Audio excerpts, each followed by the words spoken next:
What is up there, LEGO fans? Welcome back. Alex here. In this video, we are going to be doing a build-in review of the new LEGO Hulkbuster. This is set number 76210, contains 4,049 pieces, and will retail for a whopping $550 US.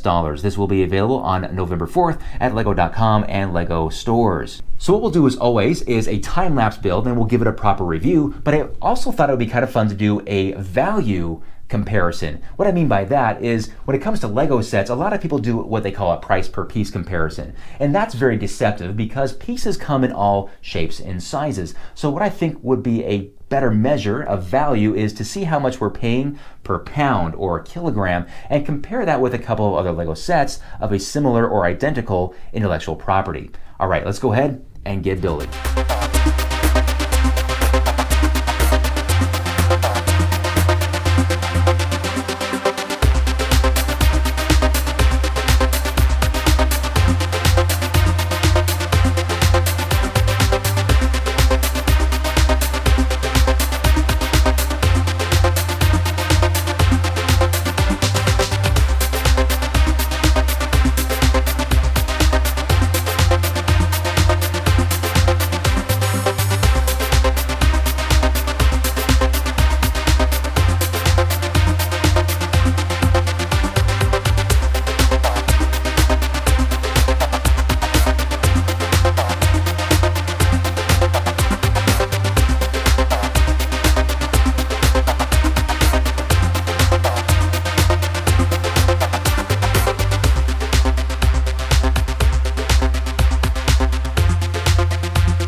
And we are back. Here it is, guys. The Hulkbuster is complete and it is big. This, of course, being the largest mech ever produced by the LEGO Group as a LEGO set. Just for fun, I actually took it downstairs and put it in my city just to kind of see what it would look like as it stood on one of the streets in my downtown area. And it was kind of fun to see it there kind of trotting around. It is very large. As you can see, these massive feet are bigger than a lot of the Speed Champion sets, which is pretty impressive. A lot of great detail with this thing, and I really like the color. The gold color really makes this thing pop, obviously. Now, I'll talk about the build experience with this thing first, which I think is mostly good. There are 3 instruction booklets that come along with this thing, each, of course, covering different sections. You have book 1, which is my favorite, which is most of the torso. That goes very, very quickly.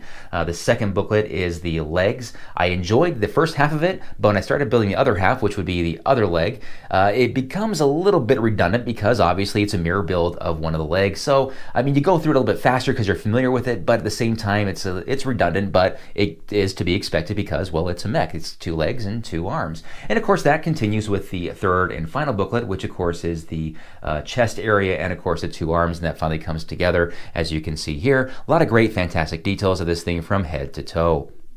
The Hulkbuster's legs do not move. They are very rigid. The only thing that's moving with these guys is the kneecap that has this glow-in-the-dark element here at the front.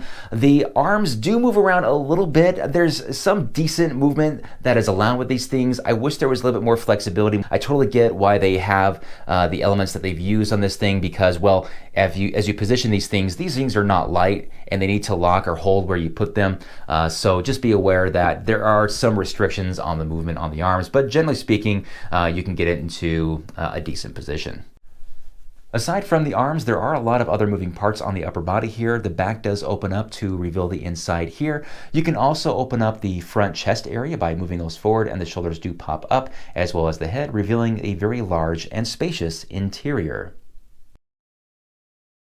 I will say that these massive feet do a good job of keeping the Hulkbuster balanced. You can actually push him forward or pull him back pretty darn far. However, I will say don't pull him too far back because it actually does break off the heels of his feet. I guess you could say pulling him backwards like that is the Hulkbuster's Achilles heel. There are 3 light bricks that come with the Hulkbuster. One is going to be the arc reactor in the chest, and you push this button just above the arc reactor and that lights it up there. There are also 2 others, one in each palm of the hand. You activate those by pushing this button on the other side of the hand. That lights it up really nice. I do wish that it was a brighter light. The kind of dim yellow light looks very much lackluster in my opinion. I also wish there was a way that they could actually wire this thing or make it so that you could actually just push one button and all 3 light up. But of course, that would add to the complexity of the set. I don't know if this is intentional or not, but the Hulkbuster has a very flat bottom, which makes it really easy to transport him by just placing your hand underneath his bottom here and lifting straight up. And that allows you to transport a very heavy and awkward Lego set with a single hand. I don't know if it's so convenient for the Hulkbuster, but it is for us, and that's all that really matters. Now, I do want to address the elephant in the room, and that is a lot of the criticism from the community regarding the proportions of the Hulkbuster. Now, when I look at the image of the real Hulkbuster in the back of the box this thing came in, and I look at the final product here, I think I have to agree with some of those criticisms, mainly the torso. I think it's 2 bricks too tall. I think I know the reason why. When I read the note from the senior model designer, who's Junya Suzuki, he says that he wanted to make room for the brick-built Lego Iron Man figure, number 76206, inside to add an extra dimension. That's why the main frame of the body is hollow with opening hatches. If you have the set, I hope you'll have fun with it. Now, if that decision results in this thing being off in its proportion, then I think that was a horrible mistake. I say it's a mistake because this thing is obviously being marketed to Marvel fans and big fans of Iron Man, and they're the first people who are going to point out that there's a problem with the design or the proportions. So in my opinion, it's a kind of a catch-22 that Lego has put themselves into with this design. Now, don't get me wrong, this thing is impressive. I mean, it is complex, it was fun to build, it's got incredible details to it all the way up and down, and it is glorious to behold. However, when you say that this thing is supposed to be the Hulkbuster and it's off proportionately, then that creates a problem. One little criticism I'm going to add of my own is going to be stickers. Not stickers in general. I understand we'll always have stickers for a lot of these Lego sets, but specifically it's about the plaque. The plaque on these things is a 4x16 tile, and we're expected to put this big sticker on there nice and even, which is fine. I've been doing that for years. However, when I look at the massive helmet of the Hulkbuster, that is a printed element, and that is huge. So if they can do that, why can't they take the plaque and make it a printed element? To me, it just seems like a really big, cheap move, especially when you buy a Lego set at this price point. We also get a Tony Stark minifigure holding a couple of tools. He does have a reversible face as well. I mean, it's a cool enough minifigure. I don't know if he's exclusive to this either, but he does have a nice spot there next to our sticker plaque. Now, just for fun, guys, what we're going to do is a price comparison with the Hulkbuster with a few other Lego sets based on their weight. Now, this is obviously not the way that Lego prices these things. It's obviously way more complex than how much they weigh, but I thought it'd be kind of fun to do this anyway. It might be revealing. So we're going to start with the Hulkbuster, and what we're going to do is just the weight of the set itself. Not the instructions, not the box, just the Lego. Let's go ahead and start with the Hulkbuster first. This is $550. It weighs 7.28 pounds or 3.3 kilograms. That puts it at just over $75 a pound. Now that sounds like a lot. Let's go ahead and take a look at a few others to see how they compare. The next I have is the Black Panther bust. Now this is a good comparison, I think, because it is also a Marvel set. It's fairly recent as well. It costs $350. It weighs 8.4 pounds or 3.8 kilograms, and that puts it at, wow, $41.67 a pound. That is a huge difference with the Hulkbuster here. But let's not stop there. Let's go ahead and take a look at a Star Wars set. We have the UCS Republic gunship. This is a $400 set, weighs 7.92 pounds or 3.4 kilograms, so that's very similar to the Hulkbuster here, and that comes out to, wow, just over $50 a pound. So $25 more a pound with your Lego with the Hulkbuster than the Republic gunship, and that's with that price increase on the gunship, because remember, that was $350 and now it's $400.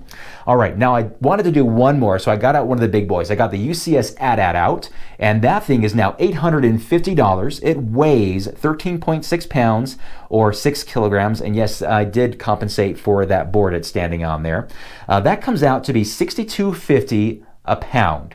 Now that's a lot higher, but still well shy of the Hulkbuster. Now, if I took the average price per pound of all 4 Lego sets and I based the Hulkbuster off of that pricing, it would be, get this, $412.50. About a 25% discount. So I guess I could recommend, if this thing ever goes on a 20 or a 25% discount, that's a good time to buy. Again, that might be oversimplifying it. There's a lot of complexities that go into pricing these particular sets. I mean, for example, this thing has a lot of gold-plated elements on it. It could very well cost Lego a lot more money to produce these than your average red, white, blue, or yellow elements. So that is my review of the new Lego Hulkbuster. It is impressive. It does have that wow factor. There is some pretty impressive build techniques with this thing. Now I do have to do my recommendation to you guys. Do I recommend the Hulkbuster to you for $550? Sadly, I do not. I think it is a little bit too high on the price tag there. As I was putting it together and taking a look at the details of this thing, the build experience, the instructions, everything together, I really think this thing is actually more around a $400 to $420 Lego set, which ironically is very similar to the comparison that we had in price per pound. Anyway, guys, again, this thing is going to be available on November 4th to VIPs. I'm not sure when it's going to be available to the general public. Very soon thereafter, I would assume. A big thank you to the Lego Group in providing me this early copy for review. It is now time to take this thing down somewhere in the house and find a spot for it to be displayed. So I was feeling pretty confident that I could find a spot for it to be displayed in the office upstairs. I was mistaken. The thing is just so darn tall, it doesn't really fit anywhere. So at the moment, the Hulkbuster is going to hang out with me downstairs on my work desk right here. He's going to be my companion. I also noticed that he doesn't really display well up high. If you're looking up at him, you just see too much of his oil pan, I'll just say. And I don't really like that view. So he's going to hang out here for the moment. So I think that is it for me today, guys. Thank you so much for watching. Let me know what you guys think of this new Hulkbuster. Is it a Hulk of a deal or is it a bust? Let me know in the comments section below, and we'll catch you guys in the next one. Until then, you have a great day. We'll see you then. Bye-bye.